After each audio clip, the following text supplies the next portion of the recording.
Hi guys! On se retrouve aujourd'hui pour une nouvelle vidéo et aujourd'hui je reviens pour un petit update lecture. Ça fait un petit moment qu'on n'en a pas fait, donc voilà, j'ai pas mal de livres à vous présenter. Je vais essayer quand même de couper les updates lecture, donc là vous n'en aurez que 4. Mais voilà, donc la prochaine vidéo encore sera sûrement un update, puisque voilà, j'ai pas mal de livres qui se sont accumulés au fil du temps.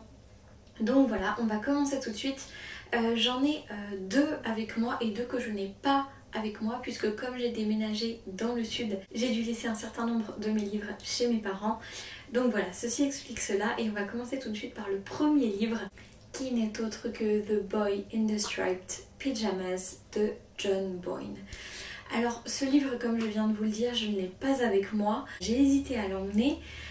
Si vous ne connaissez pas l'histoire du garçon au pyjama rayé, il me semble en français, c'est tout simplement l'histoire d'un petit garçon qui vit dans une maison qu'il adore avec sa sœur, son père et sa mère.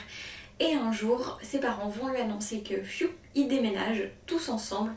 Et ce petit garçon va être anéanti puisqu'il va perdre ses 2 meilleurs amis d'enfance avec qui il aime passer tout son temps et jouer, notamment dans sa maison. Donc voilà, il est dévasté en fait de savoir qu'il va être très loin de ses amis. Donc voilà, c'est un moment qui marque un grand tournant dans sa vie d'enfant. Et il va donc arriver dans cette nouvelle ville dans laquelle ils ont été mutés pour le travail de son père. Et il va découvrir petit à petit que l'endroit dans lequel ils ont atterri n'est autre qu'une maison qui borde un camp de concentration. Voilà. Donc si jamais vous avez peur des spoils, ne vous inquiétez pas. Ceci, on le sait plus ou moins dès le début, puisqu'en fait la grande force de ce livre et l'une des grandes raisons pour lesquelles j'avais envie de l'emmener avec moi, c'est parce qu'il y a une force, une authenticité, je trouve, dans l'écriture de John Boyne. Je m'explique, il écrit à la place d'un garçon, je sais plus, de 9 ans, quelque chose comme ça, et en fait il retranscrit parfaitement la naïveté du petit garçon qui découvre petit à petit ce qui se passe autour de lui. Il ne comprend pas du tout pourquoi il y a tous ces gens parqués dans un espèce d'enclos gigantesque et qui ont tous les mêmes vêtements avec cette espèce de pyjama rayé. Et voilà, il ne comprend pas du tout pourquoi il y a ces gens dehors. Il ne comprend pas du tout pourquoi est-ce qu'il y a une séparation en fait entre lui et ces gens-là qui ont l'air d'être des gens tout à fait normaux en fait. Il ne comprend pas du tout. Et en fait je trouve que la manière dont c'est écrit, j'ai vu qu'il y avait beaucoup de critiques négatives par rapport à ce livre. Beaucoup de gens qui disaient que ce n'était pas cohérent. Parce que par exemple, donc le petit garçon et sa famille ont déménagé à Auschwitz. Et en fait, lui, il comprend out with en anglais, qui du coup, au niveau des sonorités, est proche, si vous le prononcez, on va dire assez rapidement, out with, de Auschwitz. Et du coup, il ne comprend pas du tout, en fait, pourquoi est-ce que tout le monde lui dit qu'il prononce mal le nom du lieu où ils ont atterri, pourquoi est-ce que... voilà, pourquoi est-ce qu'il y a une espèce de tension comme ça dans l'air qui est impalpable, mais que lui, en tant qu'enfant, perçoit très clairement. J'ai trouvé aussi qu'il y avait des personnages très forts, notamment voilà, l'ami qu'il va se faire, sans plus vous spoiler, et également un domestique, le cuisinier de la famille, et le personnage de la grand-mère, donc du petit garçon, qui n'a pas sa langue dans sa poche, qui elle, en fait, on a l'impression que c'est un petit peu le seul personnage du roman, évidemment du côté du coup des nazis, qui a la tête sur les épaules, qui voit en fait toute l'horreur de ce qui est en train de se produire, de ce que son fils fait en participant en fait à l'armée, en participant à l'extermination du peuple juif, et on voit sa lucidité à elle, son dégoût en fait profond pour le fait que son fils soit un SS. Et voilà, c'est un personnage que j'ai trouvé haut en couleur, qui n'a pas sa langue dans sa poche, qui qui n'a pas peur de dire à son fils qu'elle a honte de lui en fait, honte de ce qu'il fait, et elle s'en fiche totalement en fait des conséquences, même quand son fils lui dit et son mari lui disent ouais attention enfin à profaner comme ça le fourreur et tout, et elle en a rien à faire en fait, et j'ai trouvé que ce personnage était vraiment très important pour le livre, et j'ai un petit peu regretté qu'il soit pas plus mis en avant. Mais quoi qu'il en soit, c'est un excellent roman que j'ai adoré, que je vous recommande chaudement si vous avez l'envie voilà, de continuer à vous sensibiliser par rapport à la Seconde Guerre mondiale, que c'est un sujet qui vous intéresse ou qui vous touche. Plus ou moins personnellement, je vous conseille vraiment de le lire parce que c'est un ouvrage que j'ai beaucoup aimé.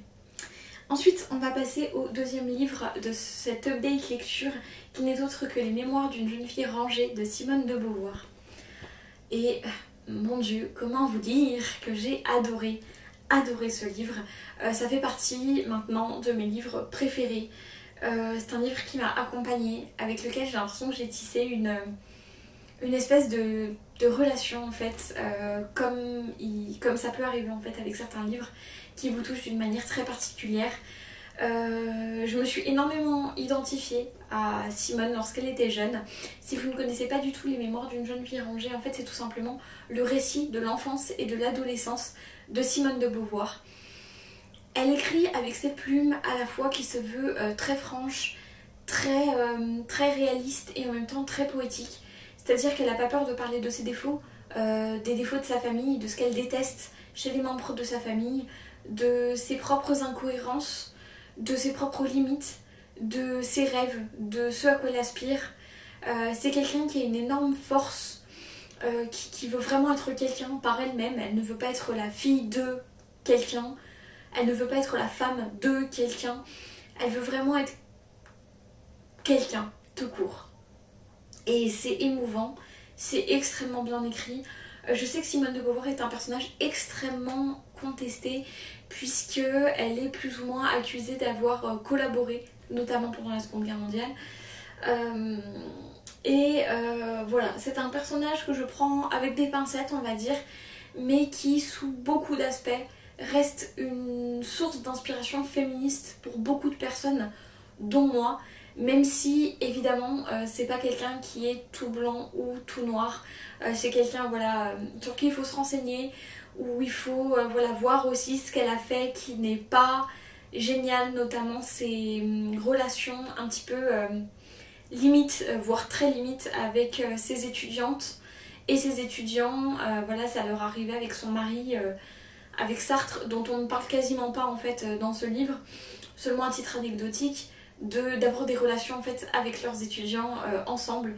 Donc c'est un côté un petit peu très glauque je trouve, parce que voilà, il y a l'abus de pouvoir, tout ça, enfin je rentrerai pas dans ces polémiques, mais voilà, entre la polémique autour de la Seconde Guerre mondiale et de ses relations avec ses étudiants, c'est quelqu'un qui est tout de même à prendre avec des pincettes, même si ça reste un personnage très intéressant. Je vous conseille de lire des choses de Simone de Beauvoir, j'ai prévu de lire La vieillesse, Le deuxième sexe, voilà, évidemment. Et voilà, c'est quelqu'un de très inspirant. En dehors de tout ça, j'ai trouvé qu'on était vraiment en fait propulsé dans son adolescence, dans son enfance, qu'on était vraiment avec elle en train de rêver en fait à ce qu'on pourrait être, et en fait j'ai trouvé que c'était vraiment un livre qui allait parler à toutes les femmes, à toutes les jeunes filles qui ont des aspirations en fait, qu'on qualifie parfois de masculines, qui veulent être quelqu'un, qui veulent avoir leur propre voix. Voilà, qui ont un chemin plus ou moins tout tracé dans leur tête de la femme qu'elles veulent devenir. C'est un livre à placer entre toutes les mains, entre le plus de mains possible, et je vous conseille vraiment de le lire. Ça a été une véritable révélation pour moi. Et donc maintenant on va aborder un livre qui comment dire, me place devant un dilemme plus ou moins cornélien, puisque il s'agit du tome 7 de la saga des 7 sœurs. Voilà, le tome de la sœur disparue de Finda Riley. Si vous ne connaissez pas la saga des 7 sœurs, je vous laisse aller vous renseigner un petit peu, mais en gros c'est l'histoire de 7 sœurs qui ont été recueillies à travers le monde par un riche homme d'affaires suisse. Elles ont toutes grandi dans une grande maison en Suisse, elles viennent toutes d'origines et de pays différents. et un jour leur père adoptif va décéder et pour les aiguiller en fait dans la quête de savoir d'où elles viennent, qui elles sont, il va leur laisser les coordonnées géographiques de leur lieu de naissance, la longitude et la latitude de l'endroit où il les a trouvés et un petit indice ainsi qu'une lettre pour les aiguiller. Ce sont des romans historiques, c'est une saga historique, d'aventure, où vous allez énormément voyager, découvrir énormément de cultures en lien avec l'histoire en fait des pays durant les époques en fait dans lesquelles les histoires s'ancrent. Donc c'est vraiment extrêmement bien documenté, c'est en même temps très bien romancé, donc ça se lit très très vite, même si les tomes sont quand même très très gros. Il faut en moyenne entre 500 et 700 pages pour les plus gros, mais ça se lit extrêmement bien. Et je dois vous dire que j'ai été extrêmement déçue du tome 7 des 7 sœurs, du tome sur la sœur disparue, puisque j'ai trouvé d'une part que certains éléments étaient mal amenés, un petit peu tirés par les cheveux. J'ai trouvé aussi que c'était trop long, qu'il y avait facilement 100 pages qui pouvaient être retirées ou que ça n'apportait rien à l'histoire. Et en fait ce sentiment était renforcé par la qualité des flashbacks. Et ça c'est quelque chose sur lequel j'aimerais appuyer, c'est que les flashbacks de ce livre, de ce tome des 7 sœurs, de ce 7e tome, sont excellents. J'ai trouvé des flashbacks intéressants, on s'ancre vraiment dans l'histoire. Attention, ça va vous spoiler si jamais vous ne l'avez pas encore lu, donc sautez ce passage, je vais parler du pays dans lequel l'histoire s'ancre. On sera donc en Irlande, en Nouvelle-Zélande d'abord, puis en Irlande, et on parle de la Révolution, de la guerre civile irlandaise, on parle de plein de choses comme ça, et c'est passionnant. C'est passionnant, j'ai adoré, j'ai trouvé que le personnage principal des flashbacks était extrêmement intéressant. J'ai adoré sa relation qui se noue à un moment avec un jeune homme britannique et j'ai trouvé tellement dommage qu'elle soit écourtée. Après j'ai trouvé que c'était très bien amené et que justement ça rajoutait quelque chose de très dynamique et un très très gros plot twist en fait dans le livre. Mais voilà, j'ai un petit peu regretté parce que j'adorais ce qui était en train de se passer. Mais j'ai trouvé les époques, en fait les moments de l'histoire qui se passaient dans l'époque contemporaine parfois beaucoup trop long quoi. C'était trop long, j'avais envie d'abréger quoi parce que je trouvais qu'on tournait quand même vachement en rond. Ça et ensuite un autre point très important qu'il faut que je fasse en tant qu'apprentie traductrice et interprète, des formations professionnelles obligent, la traduction. Et honnêtement là je mâche mes mots parce que je sais que c'est un travail difficile, un travail laborieux, fastidieux. Donc voilà, j'essaie d'être le plus juste et de mâcher mes mots. Mais il n'y a pas d'autre manière de dire ça que la traduction était très mauvaise. Très mauvaise, notamment parce qu'il y avait des gros contresens, des oublis de mots, et que en fait tout ceci était répétitif. C'est-à-dire que dans le livre entier, j'ai relevé moi, sachant que je ne suis pas experte de l'édition, rien du tout, 7 ou 8 coquilles, ce qui est absolument énorme. Pour un livre, c'est-à-dire que quand je relève des coquilles, ce qui m'arrive très rarement, si j'en relève une ou deux, c'est le bout du monde. Là, il y en avait 7 ou 8 que j'ai souligné dans le livre. Le passage le plus marquant qui pourra peut-être vous parler si vous êtes un petit peu angliciste, si vous voulez, au moment, attention c'est un petit peu un spoil, où le personnage principal féminin rencontre ce fameux soldat britannique, elle demande en fait à la gouvernante en chef ce qu'il a en fait, qu'est-ce qui lui est arrivé, pourquoi est-ce qu'il est en fauteuil roulant. Et en fait je pense qu'en anglais il était écrit What's wrong with him, qui a deux traductions en français. Soit vous pouvez utiliser ça dans un contexte on va dire un petit peu de tension, dans un contexte agressif pour demander qu'est-ce qui va pas chez toi, ou vous pouvez l'utiliser pour demander qu'est-ce qui se passe, qu'est-ce qu'il y a, qu'est-ce qu'il a, etc. Et en fait, cette phrase a été prise totalement en contresens, et c'est-à-dire qu'en plein milieu du dialogue où elle arrive et elle découvre ce jeune homme en fauteuil roulant, elle demande qu'est-ce qui va pas chez lui, au lieu de demander qu'est-ce qu'il a, qu'est-ce qui lui est arrivé, qui serait du coup beaucoup plus idiomatique en français parce qu'on garde la notion de, en fait ce qu'elle veut savoir c'est pourquoi est-ce qu'il est en fauteuil. Et c'est remplacé par une formule extrêmement agressive qui est utilisé en fait pour un petit peu engueuler quelqu'un et lui demander qu'est-ce qui va pas quoi, pourquoi est-ce qu'il a réagi comme ça. Et donc en plein milieu de cette petite discussion un petit peu, on va dire, où elle marche sur des œufs en fait, parce que c'est son jeune maître et elle veut pas paraître impolie, elle demande qu'est-ce qui va pas chez lui en fait. Et ça sortait tellement du contexte du texte et de la scène qui était en train de se passer, c'était tellement absurde que en fait ça m'a sauté aux yeux. C'est-à-dire que j'ai même pas cherché à... voilà, les erreurs quoi, mais c'est juste que ça m'a sauté aux yeux. J'étais là, mais enfin... Elle est face à quelqu'un d'handicapé, ce qu'elle veut dire c'est pas qu'est-ce qui va pas chez lui, c'est qu'est-ce qui lui est arrivé. Et en fait qu'il y a un tel contresens de la part de traducteurs, de maisons d'édition, etc. Ça me fait penser qu'il y a sûrement, très probablement, eu des délais extrêmement serrés sur ce livre, mais je trouve ça extrêmement dommage que ça se fasse au détriment de la traduction.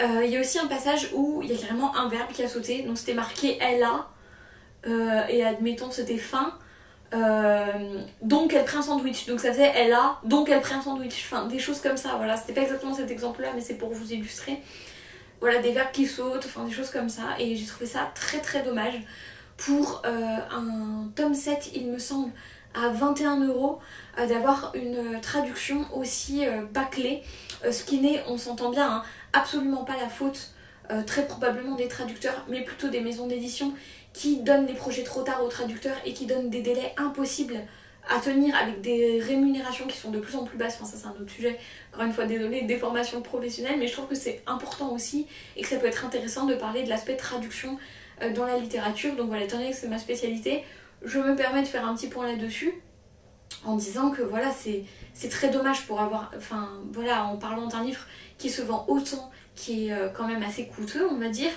d'avoir une traduction qui n'est pas optimale, voilà, pour X ou Y raison. Donc voilà, pour cette raison je vous conseille toujours évidemment de continuer la série et d'acheter ce tome 7, mais voilà, peut-être attendez qu'il sorte en poche ou voilà, achetez-le en format Kindle ou quoi, je sais pas. Après voilà, je vous conseille pas forcément de mettre 21 € du coup dans cet exemplaire qui je trouve est pas forcément incroyable. Donc peut-être que là les prochains exemplaires édités ils auront repéré ces coquillages, ils auront été signalés et ils les modifieront, je l'espère. Mais voilà, je trouvais que c'était important de faire cette petite aparté.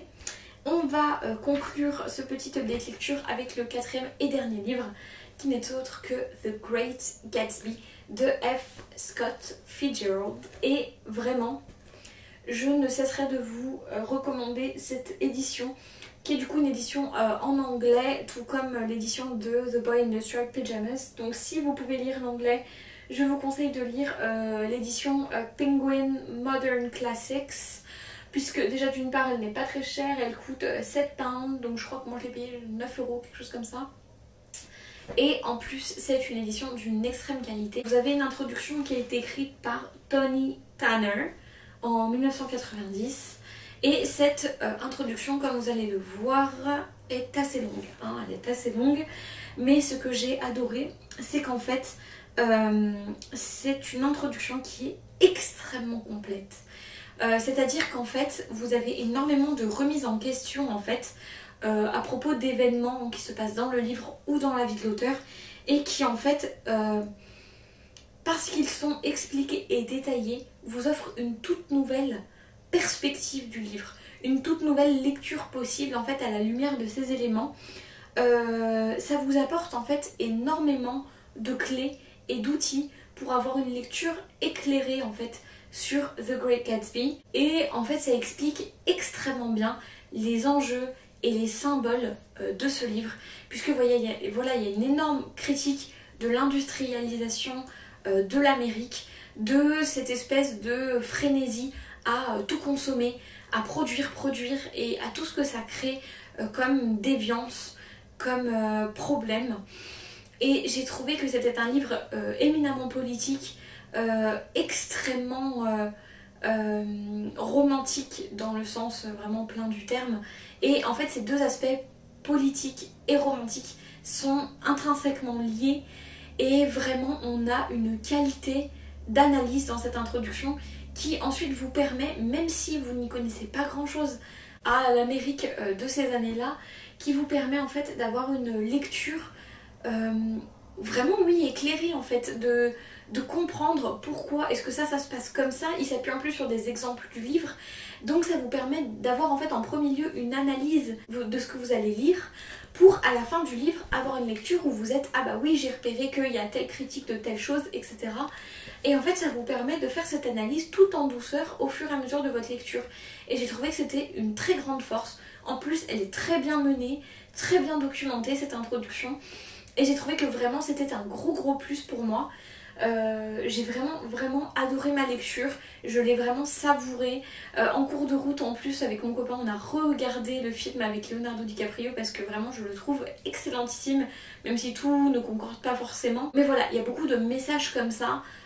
Beaucoup de féminisme, on parle beaucoup notamment du personnage de Daisy. Pourquoi est-ce que souvent c'est le personnage de Daisy qui en prend plein la gueule, alors que finalement ça devrait être un petit peu le personnage central, clé en fait, le personnage préféré on va dire du roman, parce que c'est elle qui se fait tirailler un peu comme une marionnette entre deux hommes qui lui imposent chacun en fait une façon de vivre différente. Et voilà, tout ça pour vous dire que The Great Gatsby dans cette édition là ça vaut vraiment le coup d'œil.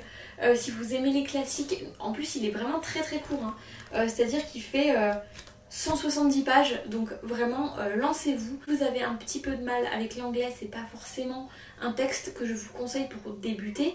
Commencez peut-être avec quelque chose d'un petit peu plus facile, mais ensuite voilà, doucement, à votre rythme. C'est quelque chose qui peut se faire si vous avez un niveau, je dirais, on va dire un gros B2 en anglais, vous pouvez le lire. Juste voilà, prenez votre temps, prenez le temps de chercher des mots. Aussi, vous attachez pas forcément à des mots particuliers que vous ne comprenez pas. Si ça ne vous gâche pas le sens de la phrase, c'est pas grave, ça peut être intéressant pour faire des recherches lexicales, mais c'est pas forcément voilà, primordial. Mais en tout cas voilà, je vous le conseille vraiment, ça m'a énormément plu, ça va faire partie je pense de mes lectures préférées. Tout dépendra en fait de combien de livres je dispose pour ce top 5 que je fais tous les ans, parce que là je vous avoue qu'on doit déjà être à 3 ou 4 livres, donc voilà, il va bien falloir que je tranche, mais en tout cas ça fera partie de mes lectures préférées en termes de classiques. Et voilà, c'est déjà tout pour cette update lecture. J'espère qu'il vous aura plu. Excusez-moi pour les petites digressions, mais voilà, je trouvais que c'est intéressant parfois un petit peu de creuser, et quand il y a des livres comme ça qui se prêtent bien à des analyses ou à des petites références, on va dire, dans certains domaines que je connais plus ou moins, je préfère voilà, vous faire part de ce qui peut un petit peu vous gêner éventuellement, parce qu'après, bon bah les livres, vous les achetez, donc j'ai pas forcément envie que vous dépensiez de l'argent dans quelque chose qui peut-être ne vous plaira pas. Donc je préfère vous donner voilà, toutes les informations nécessaires et que vous puissiez voir si c'est quelque chose qui peut vous convenir. En tout cas, moi je vais vous faire de gros bisous et je vous dis à la prochaine. Ciao!